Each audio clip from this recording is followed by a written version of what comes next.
maju mundurnya ekonomi. Mungkin kita jualan di tempat yang strategis, mungkin kita jualan tempat yang tidak strategis, mungkin kita kerja di tempat yang basah, mungkin kita kerja di tempat yang tidak basah. Kata Alkitab, maju mundurnya karir kita itu ditentukan bagaimana cara kita beribadah kepada Tuhan, bagaimana cara kita berdoa kepada Tuhan, bagaimana cara kita menghormati Tuhan di dalam ibadah-ibadah kita kepada Tuhan. Yang mengerti katakan amin.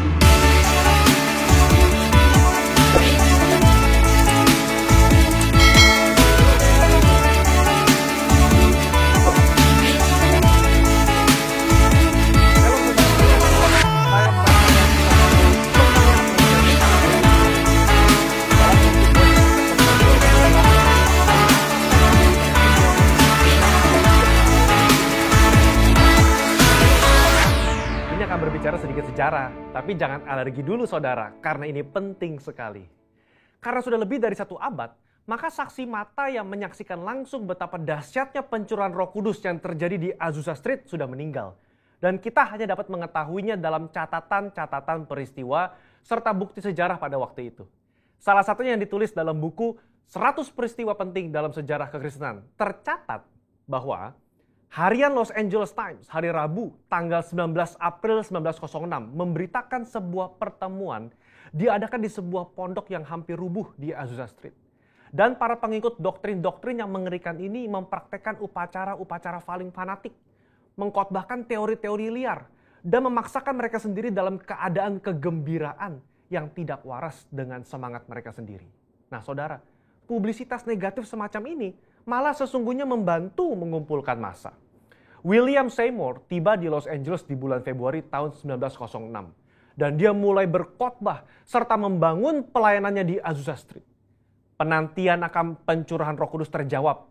Dan pada bulan April dalam sebuah ibadah, Roh Kudus tercurah. Dan orang mulai berkata-kata dengan bahasa yang baru. Sebenarnya pernah ada beberapa orang berbahasa lidah yang muncul dengan tiba-tiba di negara itu dan di Eropa pada tahun-tahun silam. Tetapi Azusa Street merupakan ledakan terbesar. Gerakan yang diawali oleh William Seymour ini kemudian melanda dunia, melampaui etnis, suku, ras, dan dikenal dengan gerakan atau aliran Pentakosta. Inilah yang kita beri istilah sebagai Pentakosta kedua. Setiap hari Minggu, kita memperkatakan bersama-sama, Pentakosta ketiga adalah pencurahan Roh Kudus yang dahsyat di zaman now, melebihi yang terjadi di Azusa Street. Pernyataan ini bukanlah sekedar pernyataan iman semata, apalagi klaim sepihak dari gembala sidang atau gembala pembina. Pernyataan ini terkait dengan 2 aspek. Yang pertama, aspek historis. Pada tahun 1909, William Seymour pernah tercatat bernubuat, dalam 100 tahun yang akan datang, akan ada kebangunan rohani lain seperti yang terjadi di Azusa, dan kemuliaan Shekinah akan kembali. Dan kegerakan Allah tersebut akan lebih besar dan lebih luas dari yang terjadi di Azusa. Tidak hanya terjadi di satu tempat atau kepada beberapa orang saja, melainkan akan menjangkau seluruh dunia. Dan kegerakan itu tidak akan berakhir, bahkan sampai kedatangan Tuhan. Amin. Haleluya.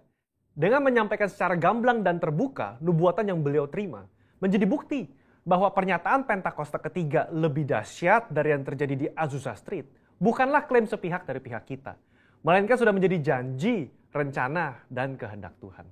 Dalam nubuatan tersebut dinyatakan 3 hal yang membuat Pentakosta ketiga lebih dahsyat dari kegerakan Azusa Street, yaitu dari sisi kuantitas, tidak hanya terjadi di satu tempat atau kepada beberapa orang saja, melainkan di banyak tempat dan kepada banyak orang. Sisi jangkauan, bukan hanya kepada satu kota atau satu negara saja, tetapi ke berbagai negara di berbagai benua di bumi ini. Yang ketiga, sisi rentang waktu. Fokusnya bukan hanya terjadi 1 tahun atau 3 tahun, melainkan tidak berhenti sampai Tuhan Yesus datang kembali. Aspek yang kedua, yaitu aspek teologis atau biblikal. Alkitab kita menyebutkan istilah hujan awal atau yoreh, terkait musim menanam, dan hujan akhir, malkos, yang terkait dengan musim menuai, sebagaimana yang kita temukan dalam ayat-ayat berikut ini.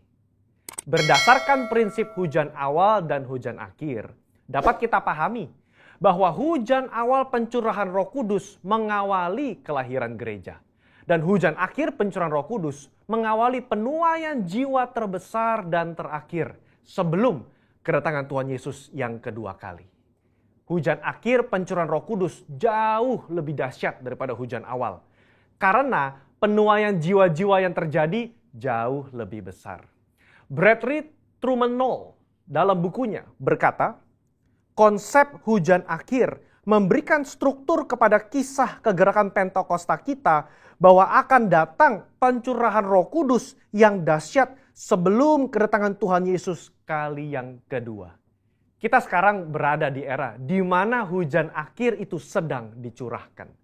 Tujuan dari hujan akhir ini memiliki dua sisi, yakni pemberitaan Injil Kerajaan kepada seluruh dunia di mana kita menjadi saksi dan mempersiapkan berkas tuaian untuk siap dituai. Haleluya.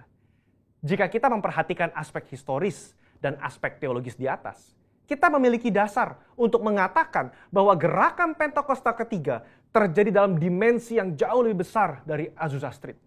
Ini merupakan sebuah hak istimewa bagi kita semua yang hidup di generasi ini. Jadi, jangan sampai ketinggalan. Jadilah utusan Pentakosta ketiga, the messenger of the third Pentecost, dimanapun saudara berada. Untuk penjelasan lebih lengkapnya dari tim teologi kami, jangan lupa buka link yang ada di atas atau scan QR Code yang tersedia. Tuhan Yesus memberkati.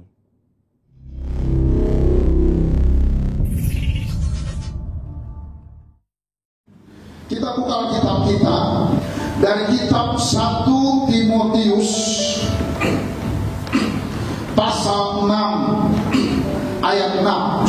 Hari ini firman Tuhan kita beri tema berkat dan kekuatan dari ibadah. Ya, memang ibadah itu kalau disertai rasa cukup memberi keuntungan besar. Sekali lagi lebih kuat, 2, 3, ya. Memang ibadah itu kalau disertai rasa cukup memberi keuntungan besar. 1 Timotius 4 ayat 8. Latihan badani terbatas gunanya, tetapi ibadah itu berguna dalam segala hal karena mengandung janji baik untuk hidup ini maupun untuk hidup yang akan datang. Keluaran 23 ayat 25 sampai 27. Tetapi kamu harus beribadah kepada Tuhan Allahmu, maka Ia akan memberkati roti makananmu dan air minumanmu, dan Aku akan menjauhkan penyakit dari tengah-tengah. Tidak akan ada di negerimu perempuan yang keguguran atau mandul. Aku akan menggenapkan tahun umurmu. Ayat 27. Kengerian terhadap Aku akan kukirimkan mendahului engkau. Aku akan mengacaukan semua orang yang kau datangi, dan Aku akan membuat semua musuhmu lari membelakangi kau. Dari firman Tuhan yang sangat-sangat indah ini, firman Tuhan yang sangat-sangat luar biasa hari ini, Tuhan Yesus memberitahukan bahwa, dengarkan baik, bahwa yang pertama kekuatan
kualitas dari doa dan kualitas dari ibadah kita. Bagaimana cara kita beribadah, bagaimana cara kita menghormati Tuhan, bagaimana cara kita menyembah Tuhan, kualitasnya itu sangat menentukan kualitas rumah tangga kita. Yang mengerti katakan amin. Yang kedua, saudara, kualitas ekonomi kita ditentukan bagaimana cara kita bekerja. Kualitas kita bekerja mencari nafkah, bagaimana cara kita bersyukur buat pekerjaan yang Tuhan berikan pada kita. Mungkin kita jualan, syukuri, kerjakan sungguh-sungguh. Mungkin kita mahasiswa, syukuri, kerjakan sungguh-sungguh. Jangan pernah mengecilkan pekerjaan kita, biarpun itu sederhana. Itulah berkat yang Tuhan berikan kepada kita. Katakan amin, saudara. Katanya memang ibadah itu kalau disertai rasa cukup. Rasa cukup artinya disertai rasa hormat kepada Tuhan, disertai kualitas hidup yang berintegritas kepada Tuhan, disertai iman kepada Tuhan Yesus Kristus. Katanya pasti memberikan untung besar, memberikan berkat-berkat besar, memberikan rezeki yang besar. Sama-sama katakan amin. Sampai mau diberkati. Saudara, kata Kitab sekali lagi, dengan iman saya ulang, maju mundurnya keluarga kita, maju mundurnya ekonomi.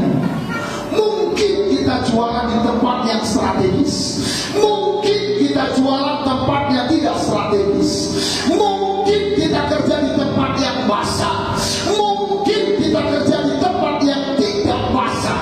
Kata Alkitab, maju mundurnya karir kita itu ditentukan bagaimana cara kita beribadah kepada Tuhan, bagaimana cara kita berdoa kepada Tuhan, bagaimana cara kita menghormati Tuhan di dalam ibadah-ibadah kita kepada Tuhan. Yang mengerti katakan amin. Itu sebabnya kita buka 1 Timotius 4 ayat 7. Tuhan katakan, latihlah dirimu beribadah, karena itu sumber kemenangan kita. Kita baca sama. Tetapi jauhilah tahyul dan dongeng nenek tua. Jauhi tahyul, mimpi-mimpi kosong jauhi. Katakan amin. Jangan percaya, kalau udah berkat datang dia juga kau tidur-tidur. Jauhi. Tetapi katanya terus kita baca, dan dongeng nenek-nenek tua titik. Terus sama-sama kuat buaya. Latihlah dirimu beribadah. Latihlah dirimu beribadah. Saudara, DNA gereja kita adalah Pondok Daud. Pondok Daud ada 3 dari 6. Kuncinya Pondok Daud. Katanya membangun Pondok Daud. Latihlah ibadah dengan pola Pondok Daud. Kalau pola Pondok Daud ada 6. Yang pertama doa.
Daud.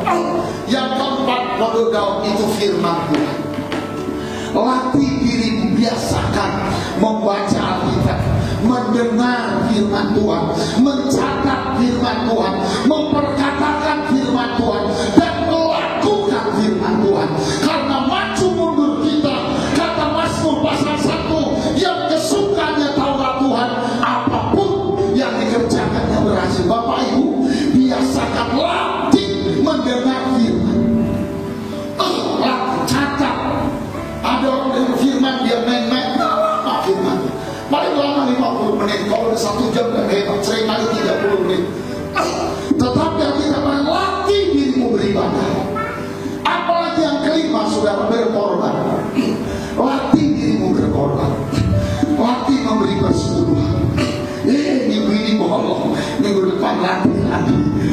Minggu ini berikan bakso, latih lagi, latih sampai kau soal persepuluhan aman, soal kolekte aman, soal melayani Tuhan aman. Katakan amin, saudara.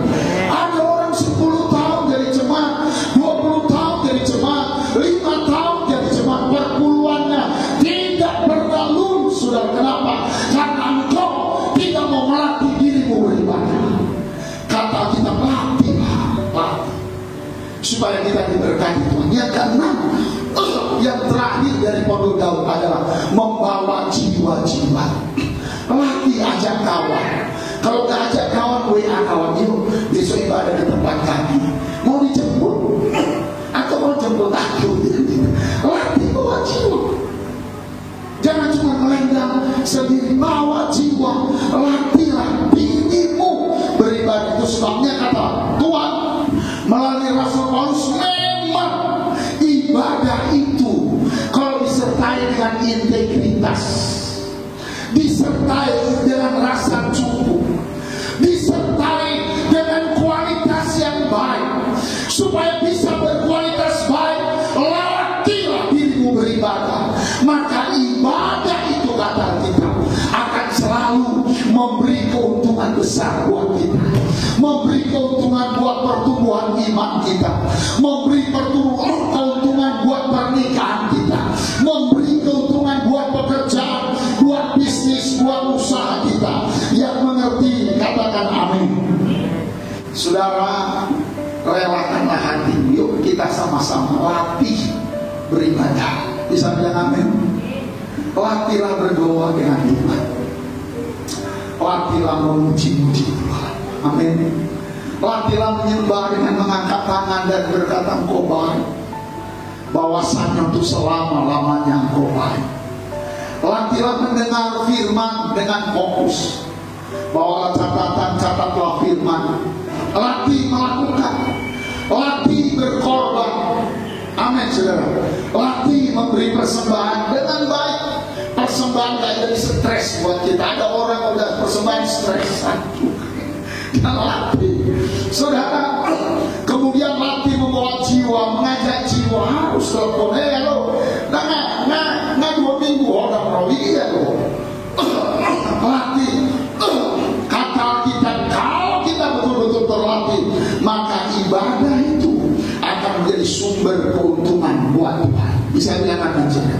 Tuhan bilang kamu harus beribadah sungguh-sungguh, maka aku Tuhan Allahmu, kata Keluaran 23, akan memberkati roti makananmu, akan membuat kau sehat, memberkati air minumanmu, memberkati kain yang menjadi pakaianmu, memberkati dompet tempat isi uangmu, saudara.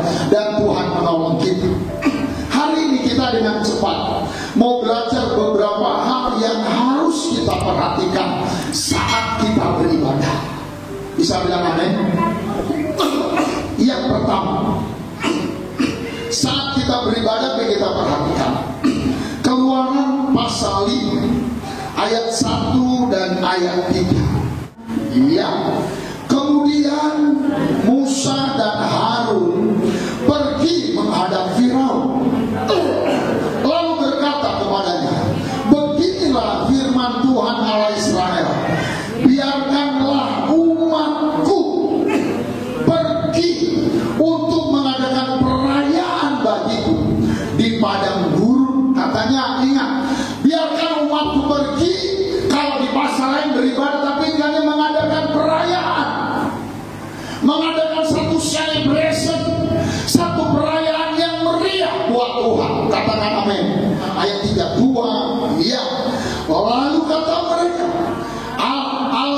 Ibrani telah menemui kami.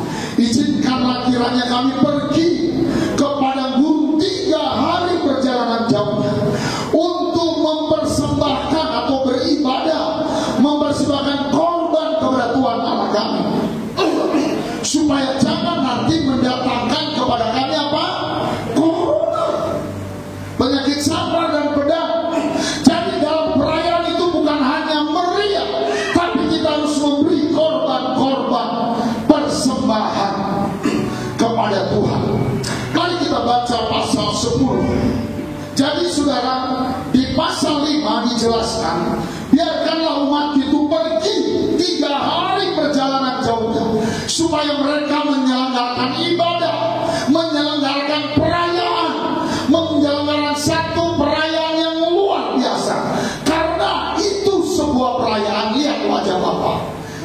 Makanya semua jemaat harus terlibat. Jangan kita biarkan hanya WR, hanya singer, hanya penari, hanya pemain musik yang membuat perayaan. Kita semuanya harus ikut. Bisa bilang amin, saudara? Kita yang dibawa di musik pakai tangan, tepuk tangan, lompat-lompat. Siapa saja yang membuat ibadah itu menjadi sebuah perayaan. Kita lihat pasal 10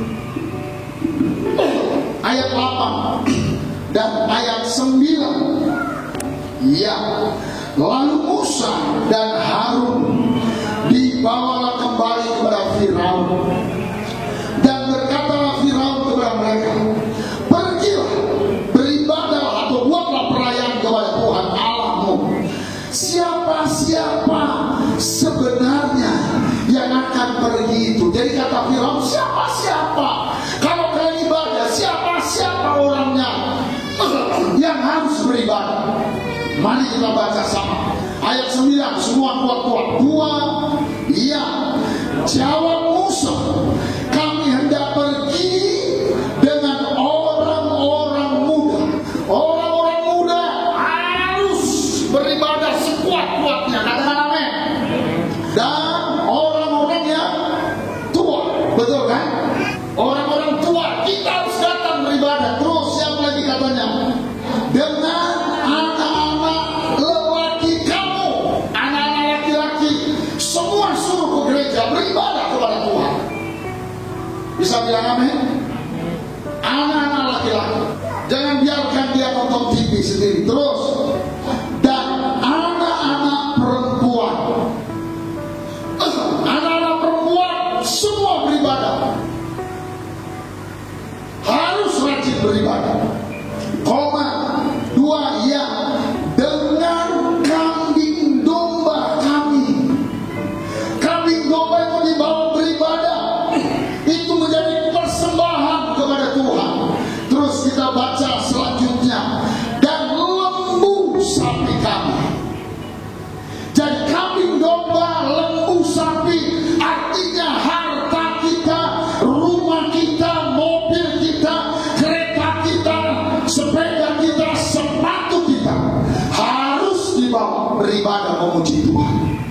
Harus dijadikan beribadah memuji Tuhan. Yang mengerti katakan amin.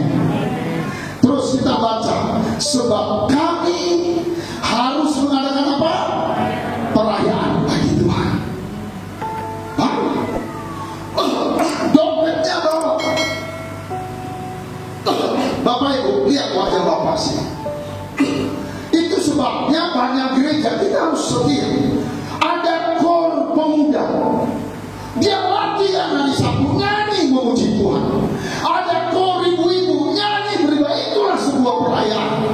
Yang ngerti bilang amin. Kita baca Amsal pasal 3 ayat 9 sampai 10.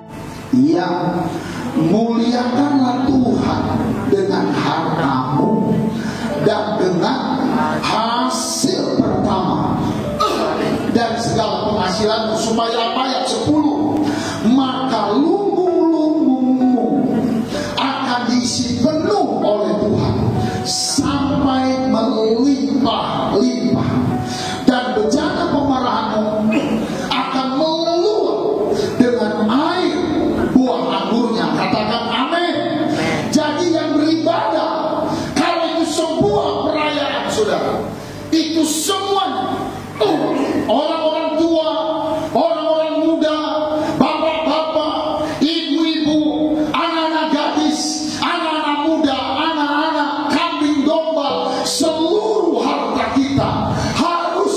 beribadah kepada Tuhan. Katakan amin. Karena itu dengar baik.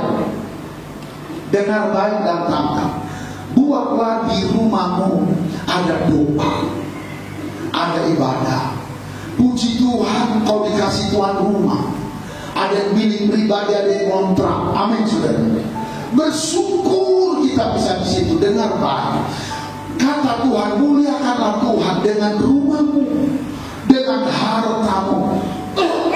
Biar di rumah itu ada doa. Mungkin dari gereja tak cukup orang untuk mengunjungi, bisa keluarga. Mari Bapak kau pimpin, mari Ibu kau pimpin, supaya nanti di sorga engkau tidak dituntut oleh Tuhan. Amin, saudara. Rumahmu ada doa, minimal setengah jam, minimal 1 jam. Rumahmu memuliakan Tuhan, itu pertama. Kedua, bagi saudara yang punya mobil, gunakan mobilmu melayani Tuhan.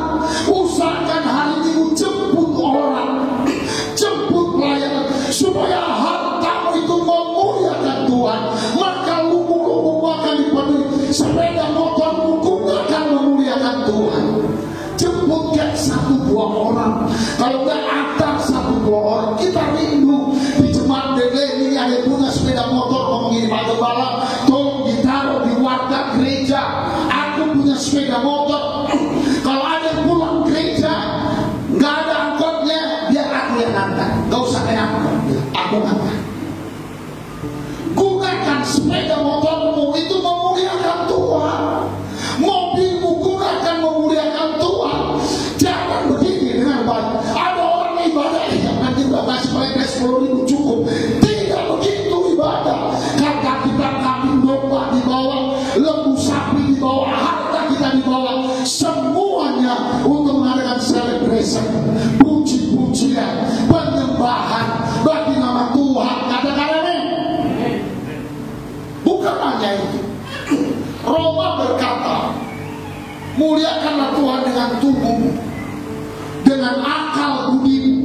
Saudara-saudara punya talenta, muliakan Tuhan dengan talenta. Menari, baca puisi kah, menulis warta kah, menginjil kah, layani Tuhan. Itulah ibadah yang Tuhan mau. Katakan amin, saudara. Ada orang kalau dia udah kasih 20.000 kolektornya udahlah itu. Enggak, itu kita menghina Tuhan. Karena seluruh hidup kita tidak bisa membalas kasihnya Tuhan. Amin, saudara. Nyawaku, uangmu, hartamu dikumpul semua, tidak bisa membalas kasih Tuhan yang sangat luar biasa. Karena itu anak-anak muda, kalau di sini ada anak-anak muda yang mau jadi orang berhasil, muliakanlah Tuhan. Bukan hanya dengan tubuhmu, bukan hanya dengan hatimu, tapi juga dengan hartamu. Gunakan sepeda motormu. Kalau kau punya sepeda, gunakan sepedamu. Kalau kau punya ruang tamu, gunakan ruang tamumu untuk berdoa, memuji, meninggikan, mengagungkan Tuhan. Kata kita itulah ibadah.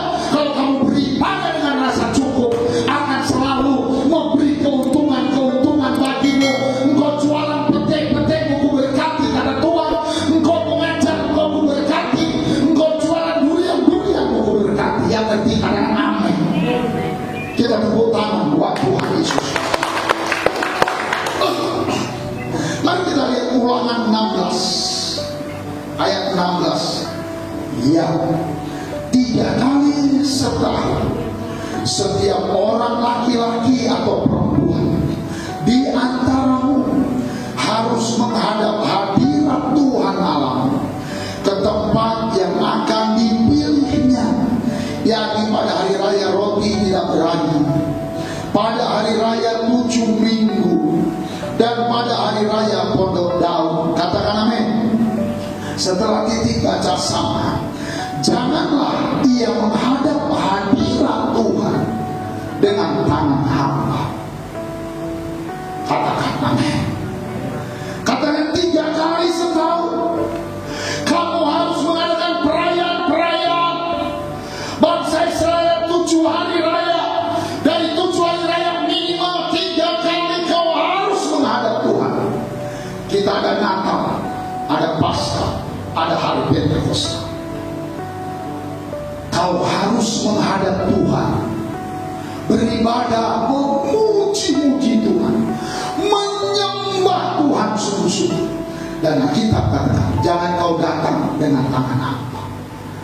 Ayat 17 kita baca sama 2-3 ayat.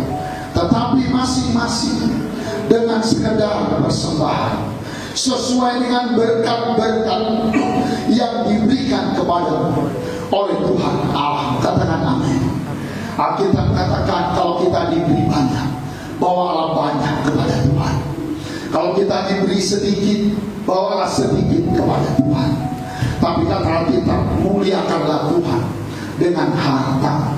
Biarlah tiap-tiap kita ibadah, kita bawa persembahan pada Tuhan. Hari Jumat, hari Sabtu kita ada berdoa, ini persembahanku buat Tuhan. Persembahan di sini, Bapak Ibu, saudara-saudari, sebelum kita akhiri, bukan hanya uang, bukan hanya uang. Mari kita lihat 1 Korintus 14 ayat 26. Jadi bagaimana sekarang, saudara-saudara?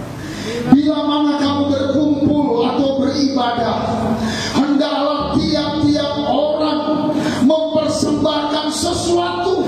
Yang seorang mempersembahkan mazmur, yang lain pengajaran atau kesaksian, atau pernyataan Allah, atau karunia bahasa roh, atau karunia untuk menafsirkan bahasa roh. Tetapi semuanya itu harus dipergunakan untuk membangun. Bilang amin, saudara. Jadi saudara bisa menyembah dengan bahasa roh, bisa mengangkat tangan kepada Tuhan, bisa bermazmur, menyembah dan berkata, Tuhan, Kaulah gembalaku, takkan kekurangan aku. Tuhan, Kau membalikan aku di padang yang berumput hijau, Kau membawa aku ke air yang tenang. Tuhan, Kau menyediakan makanan, menyediakan hidangan di hadapan para lawan-lawanku. Amin, saudara. Saudara bisa mempersembahkan, mengucapkan firman, oleh bilur-bilur Yesus aku sudah sembuh, oleh bilur-bilur Yesus aku kuat, aku diberkati Tuhan. Katanya, janganlah kau beribadah hanya Dia. Amin, saudara. Nonton, aku kan gak singer, gak ada urusan mau singer mau wek. Tapi katanya tiap-tiap kita menghadap Tuhan, janganlah menghadap dengan tangan kosong. Bisa bilang amin. Minimal kita mengangkat tangan dan berkata, Tuhan, aku tidak pandai menyembah. Ku angkat tanganku, tanda ku hormati Kau Tuhan. Minimal kita ngomong begitu. Kita ngomong, Tuhan, aku tak pandai berdoa, tapi kucucurkan air mataku 2-3 tetes di gereja ini. Biarlah gereja ini subur karena tetesan-tetesan air mata. Adik kita persembahkan buat Dia, Yesus Kristus Tuhan, yang telah memberikan nyawanya, yang telah memberikan hidupnya, yang telah memberikan darahnya, yang telah memberikan pengampunannya, yang telah memberikan berkat-berkatnya kepada kita. Yang percaya katakan amin. Efesus 5, coba kita lihat ayat 19. Dan berkata-katalah seorang kepada yang lain dalam apa? Dalam mazmur, dalam kidung puji-pujian, dalam nyanyian rohani, bernyanyi dan bersoraklah bagi Tuhan dengan segenap hatimu. Bisa bilang amin. Saudara boleh bilang, Pak Gembala, atau aku nanti mau nyanyi solo. Kita nyanyi buat Tuhan. Jadi sekali lagi saya ulangi, ibadah yang Tuhan mau adalah ibadah minggu itu menjadi sebuah perayaan. Amin, saudara. Sebuah selebrasi, kegembiraan. Yang kedua, saudara, ibadah yang Tuhan suka, kita rame. Tuhan suka rame ibadah. Mari kita baca satu ayat. Yohanes 15 ayat 8. Ya, dalam hal inilah Bapakku dipermuliakan, yaitu jika kamu berbuah banyak. Dan dengan demikian kamu adalah murid-muridku. Tuhan bilang dengan inilah Bapa dimuliakan kalau kamu rame. Bisa bilang amin, saudara? Jadi Tuhan suka kita rame. Makanya anak-anak, bapak-bapak, pemuda-pemuda, kalau perlu kambing, domba, lembu, bawa semua biar rame memuji Tuhan. Makanya Mazmur berkata, hai semua yang bernapas, pujilah Tuhan. Gunung-gunung, pujilah Tuhan. Semua apa yang bernapas, tumbuh-tumbuhan bernapas, pujilah Tuhan. Lukas 14 ayat 1-3. Kuat-kuat buah, iya.